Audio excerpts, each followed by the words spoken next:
Hey, first graders, how are you doing? I know it's hard for us to be not at school right now, but we're trying to do the best we can. I got an email from Ellie this morning, Preston's mom, and she told me that Preston lost his dog of 12 years just yesterday. I imagine that makes him really, really sad. And usually, when we're at school, we can talk about it in circle and people have a chance to share how they're feeling. Sometimes it reminds other people about a pet that they lost. They can share stories, and it helps with people feeling better because their friends are there understanding how they're feeling. Another thing I do when we're together is read this book. If someone loses a pet, it's called The 10th Good Thing About Barney. This is about a small boy who loses his cat called Barney, and he's thinking of good things to say about Barney. He's trying to remember all the good things about his cat Barney, but he can only think of nine things. And later, while talking with his father, he discovers the 10th thing. And that's why this is called The 10th Good Thing About Barney. Oh, wait, this might be a little tricky to show. There's Barney, and it says The 10th Good Thing About Barney by Judith Viorst, illustrated by Eric Blegvad. And they wrote it for Jody Aurelio. My cat Barney died last Friday. I was very sad. I cried, and I didn't watch television. I cried and I didn't eat my chicken or even the chocolate pudding. I went to bed and I cried. Wait, let me show you this. My mother sat down on my bed and she gave me a hug. She said we could have a funeral for Barney in the morning. She said I should think of 10 good things about Barney so I could tell them at the funeral.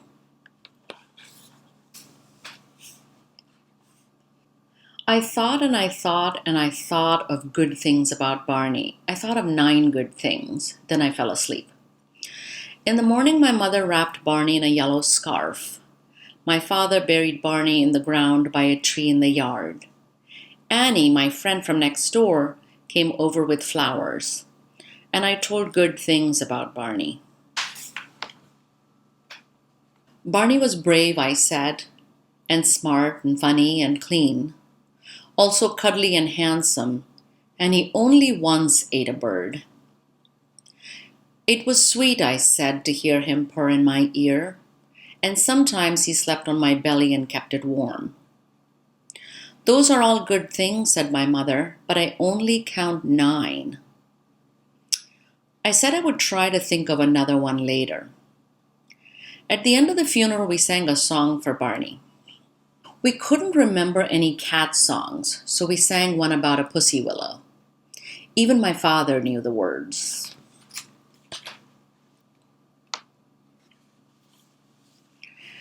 Then Annie and I went into the kitchen with Mother. She gave us orangeade and butter cookies, and she left the box on the table so we could have seconds. I gave my seconds to Annie. I miss Barney, I said. Annie said Barney was in heaven with lots of cats and angels, drinking cream and eating cans of tuna.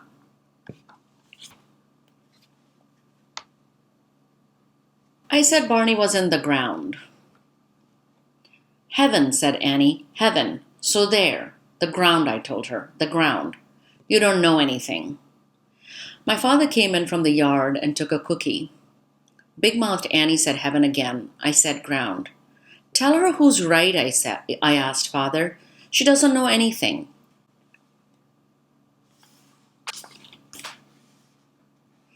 Maybe Barney's in heaven, my father began. Aha, said Annie and stuck her tongue out at me.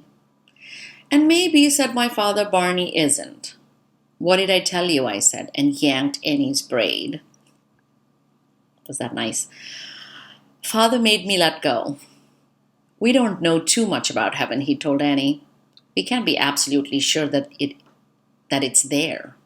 But if it is there, said Annie in her absolutely sure voice, it's bound to have room for Barney and tuna and cream. She finished another cookie and went back home. My father told me he had to work in the garden. I said that I would help, but only a little. I told him I didn't like it that Barney was dead. He said, "Why should I like it? It's sad," he said. He told me that it might not feel so sad tomorrow. My father had a packet of little brown seeds.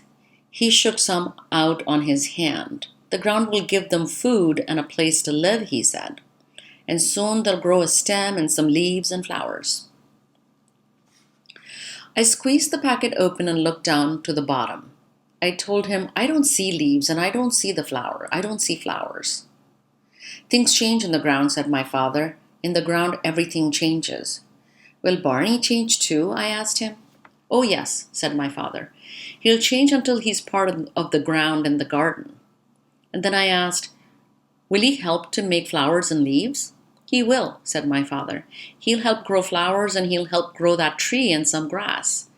"You know," he said, "that's a pretty nice job for a cat."